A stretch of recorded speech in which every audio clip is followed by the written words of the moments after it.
Hey guys, welcome back to the Australian Property Review podcast. If you're into property, money, policy, and what all of that actually means in real life, you're in the right place. I'm Mady, Ryan's here, and today we're talking about something that I reckon catches a lot of people out. Not the obviously bad deal, the deal that looks good at first, the one that seems cheaper, safer, higher yielding, more tax friendly, and then later you realize, hang on, that was the trap. Yeah, exactly. That's the whole thing this week. A lot of people are not getting into trouble because they're doing something reckless.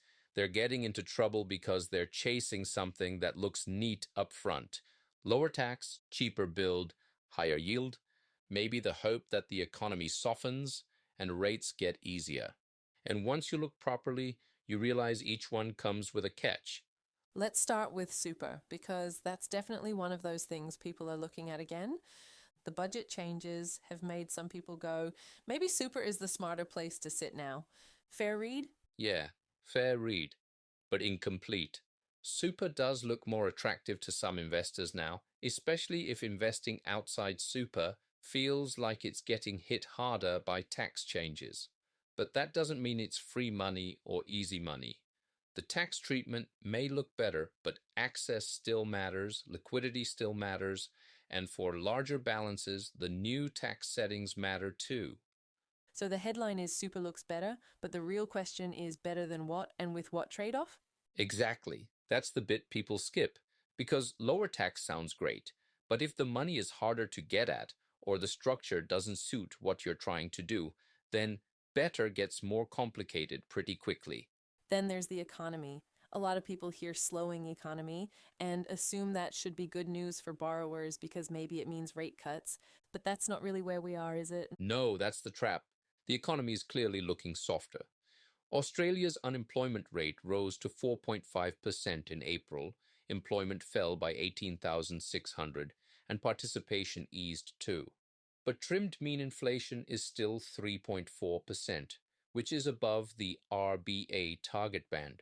So the RBA does not get to relax just because growth looks weaker. So, slower growth doesn't automatically mean relief. Exactly.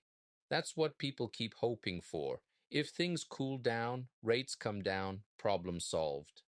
But if inflation is still sticky, the RBA can stay awkward for longer, so you can end up in the worst sort of middle ground, weaker confidence, softer jobs, but still no clean relief on rates. Which is not exactly a dream setup for property. No, property hates that kind of messy middle. All right, let's talk building quotes because this one's a classic. Someone gets three quotes, one looks way cheaper, and straight away that's the one they want. What's the problem? The problem is the cheap quote may not be the real quote. A low number can hide provisional sums, exclusions, vague allowances, and cite risks that come back later as variations. So what looked cheapest at signing can end up being the one that blows out the hardest once the project actually starts. So it's not just about the number on page one. Not even close. The real question is what's missing, what's assumed, and what can still move. Because if the contract is loose, the builder's risk becomes your risk pretty quickly. And that's how people get caught, not because they chose the bad builder on purpose, but because the cheap number gave them false comfort. And then there's commercial property, which a lot of people are looking at because residential feels harder, yields look better, and the whole thing can look a bit more grown up. Yep, and that's another version of the same trap. Commercial can absolutely offer stronger income on paper, but a high yield is not the same thing as a good investment if you've got one tenant, one lease, one vacancy, and rates are still high. The whole thing can look very different very quickly. Vacancy and tenant risk matter a lot more in commercial than a lot of newer investors realize. So people see the big yield and stop there. A lot of them do. They see 8% or 9% and think they've found the smarter option. But if the tenant leaves, or the lease profile is weak, or the building needs capex, then that nice looking yield can fall apart pretty fast. All right, so if you had to boil all of this down, what's the actual lesson? I'd say this: the expensive mistake right now is not always the obvious bad decision.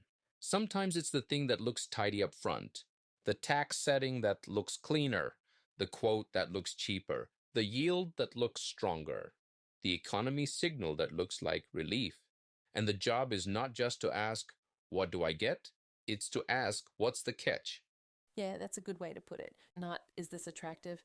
More like, what am I not seeing yet? Exactly. That's the whole game right now. All right, that's it for this one. If you like this episode, follow the podcast wherever you're listening, share it with someone who'd get something out of it, and subscribe to our newsletter too so you don't miss the next one. And if you want more property, money, and policy coverage, head to Australian Property Review.